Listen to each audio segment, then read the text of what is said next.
Like, I didn't even see a rejection coming. And then I remember the day I got the notification. In my head, I'm like, oh yes, they're shortlisting me for an interview.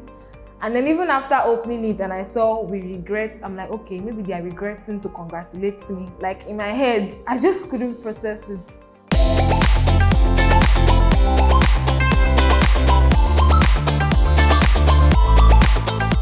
If someone had told me that night in February 2019, when I got the rejection email from Chevening that I was going to be selected a year later, I would have said, you are joking, it's a lie, it's impossible.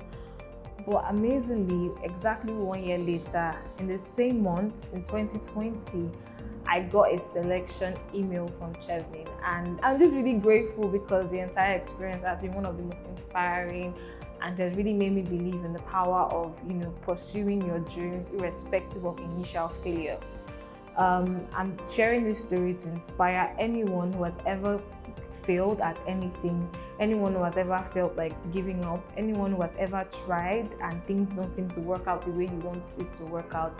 I believe that this story is going to help you. So I found out about Chevening in, I think, 2018. It was after a scholar shared her success story. She talked about the fact that prior to finding out about Chevening, she felt like, her life wasn't moving forward and she wasn't where she wanted to be. She had achieved a couple of things, but it wasn't a reflection of the life that she wanted to live. And for me at that time, it was something I resonated with and it was something that I wanted as well, because before that time I had tried a couple of other scholarships. Some have specific courses that they want you to study. They basically just had all these rules and regulations and they didn't feel like me. But seeing that someone got a scholarship like Chevening and was studying media communications and development, and then after going to the website and then seeing the requirements, the fact that you need to have a strong academic background, the fact that you need to have leadership qualities, basically after reading the website, I just felt like this was me. Like, I was so overconfident, so I didn't even ask for help. I wrote my essays by myself. The only person that saw my essays was my dad. It was in December that year as well. I got a call from one of my referees that Chevening has asked him to submit a reference for me. And I think I was in the mall that day and I was like, Chevening said what? Like, my first try, my first application. I was so excited. I was jumping in the mall. Like, if you were in the mall that day, you have been like, this is getting me the lottery or something. Like, I was so happy. I was so jumping. And I feel like that really made the situation possibly worse because my confidence that was like here just went like, so basically if you're around me that time, you'll have been frustrated because I was just talking about Chevening. I basically put my entire year around it. In my head, I'm like, I'm traveling, so that any plans anybody wants me to have, like around, the time I was supposed to travel, I'll be like, oh, I'm not going to be around and all of that. Until the day the email came. Now, the day the first rejection email came, I went somewhere to go and print some documents. In my head, I'm like, okay, let me try to prepare for the interview. Let me get everything ready. Like, I didn't even see a rejection coming. And then I remember the day I got the notification. In my head, I'm like, oh yes, they're shortlisting me for an interview. And then even after opening it and I saw we regret, I'm like, okay, maybe they are regretting to congratulate me. Like, in my head, I just couldn't process it. Until after reading it and I cried like a baby because it was like one of the first major things that I felt like I deserved, that I failed at. Coming from a background where I'm an academic, so from primary, secondary school, I'm always used to all this getting higher scores, university scholarships, and for me, I just felt like it was going to be easy, but it didn't work out that way. So after the rejection, and then in the group chat that I was on, many people were talking about their successes, they were jumping, they were happy. And I just felt like, what was wrong with me? Like, why couldn't I be selected? I felt like I had everything, but obviously life isn't the way you want it at that time. And now I am really grateful that it didn't work out. So after that, I was done with Chevening. I said, I'm not trying again. And that's what a lot of us do. So when we fail at something, we're like, we're not doing it again, it's not for me. And we just allow ourselves to move away from possible opportunities that can help us. And so for me, at that time, I was like, I'm not applying again. I am done with this Chevening. I'm not even doing scholarship again. You know what? I'm focusing on my dreams and goals, and that's it. I don't need them. And then fast forward to a few months later, I started working on my dreams and goals. I was more serious, more intentional about my passion.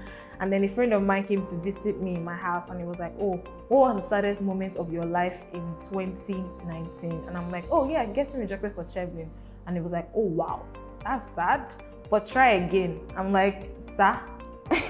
I said it was the saddest moment of my life in 2019 and you want me to try what? Like, I was not even listening. And then after he left, I had a conversation with another of my friends and he was like, oh, are you applying for Chevening this year? I'm like, applying for which Chevening? These people know what happened to me last year.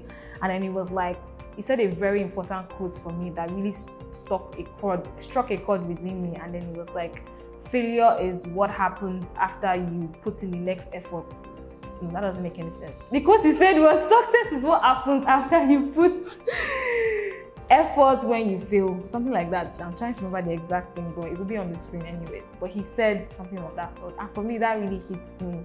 It was really something that I held on to. I'm like, you know what, I'm going to just give it a try. It was like, everyone was like, you have nothing to lose. Really just try. And for me, I feel like when you fail at something, the best thing is just to try.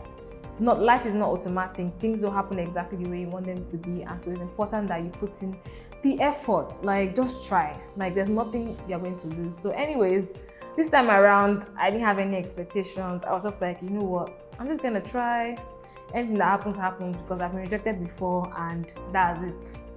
So I did the application, I researched, I was serious with it.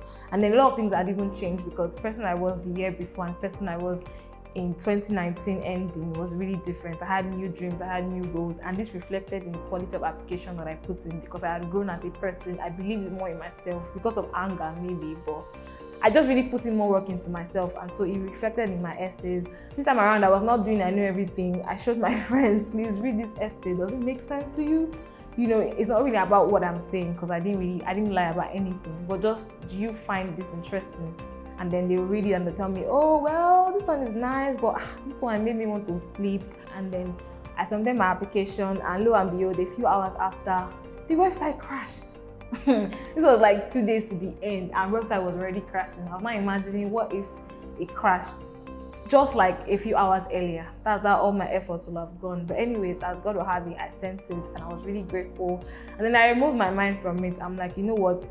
Well, these people have broken my heart before. I'm not going to allow them break my heart again. I was just like, you know, I'm just going to focus on my life and my dreams and my goals. I didn't even do everything I needed to do. I didn't submit applications to universities.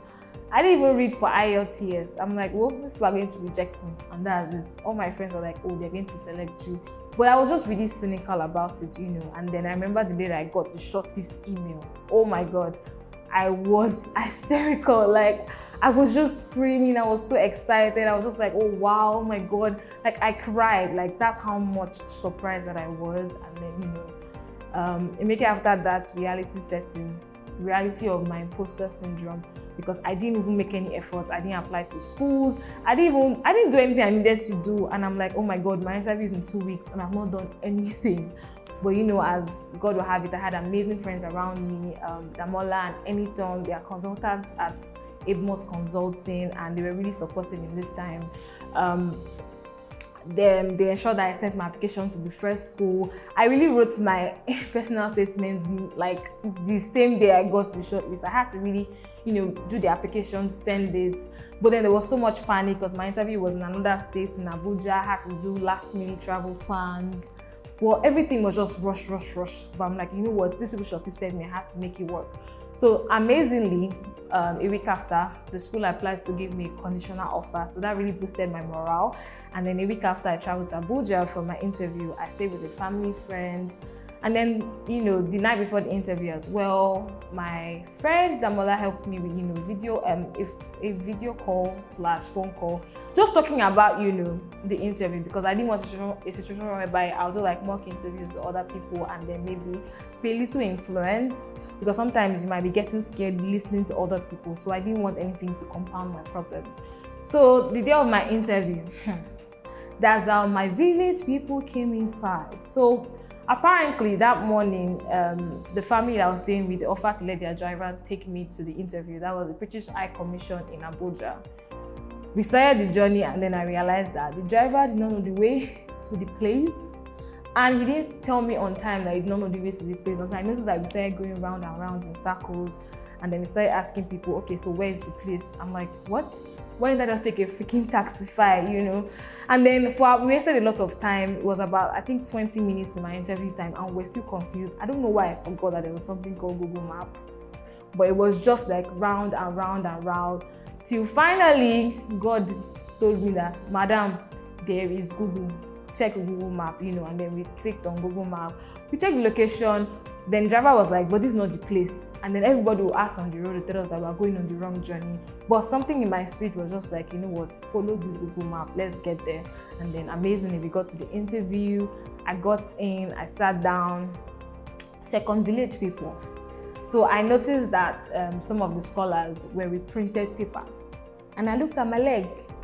There was no printed paper. So I'm like, they first did not want me to get to this place. Now, why is everybody with paper? Like, what's going on here? Do you get? And I started feeling so nervous. I started feeling scared because I could not leave the place again.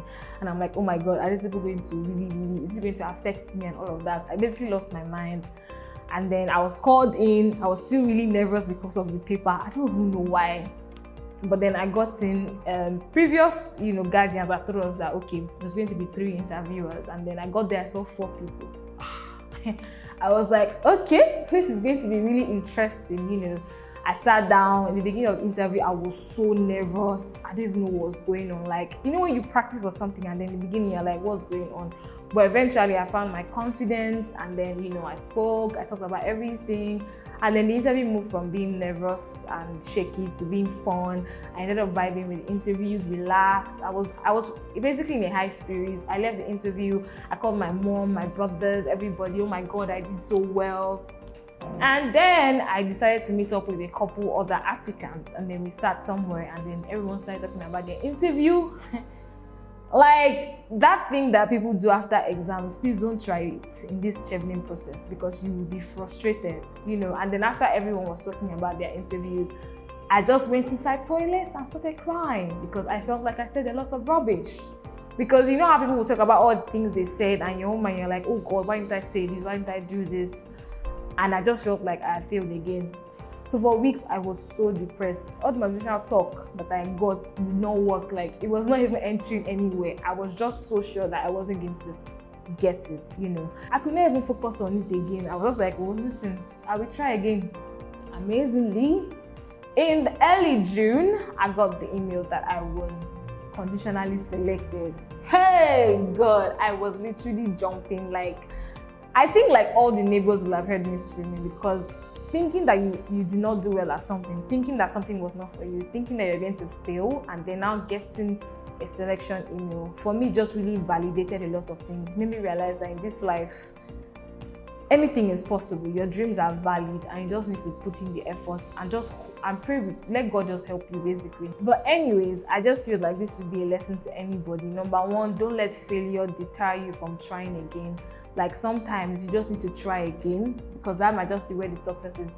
So me, I'm really grateful that I wasn't even selected in the first time, because even the application, the course I wanted to study, everything that I wanted to do the first time, I can't even believe that that's what I wanted to do. Like, I'm just grateful that, because sometimes failure allows us to develop ourselves, to grow and become who we are. Sometimes failure is like, it's not time.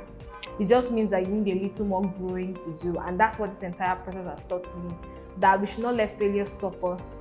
And we should just let failure teach us those things that it wants to teach us. And we should also strive to achieve our dreams. Anyways, I hope you found this video inspiring. This is just the first video in my Chevening series. I have a complete series called the Chevening Guide, where I'm going to be giving you guys tips on how I got the scholarship, from the application process, common application mistakes, since I learned from applying the first and second time, essay tips, interview tips, and then things I've learned, interacting with other selected scholars. I've been able to learn a couple of things, basically just to help you guys to get it.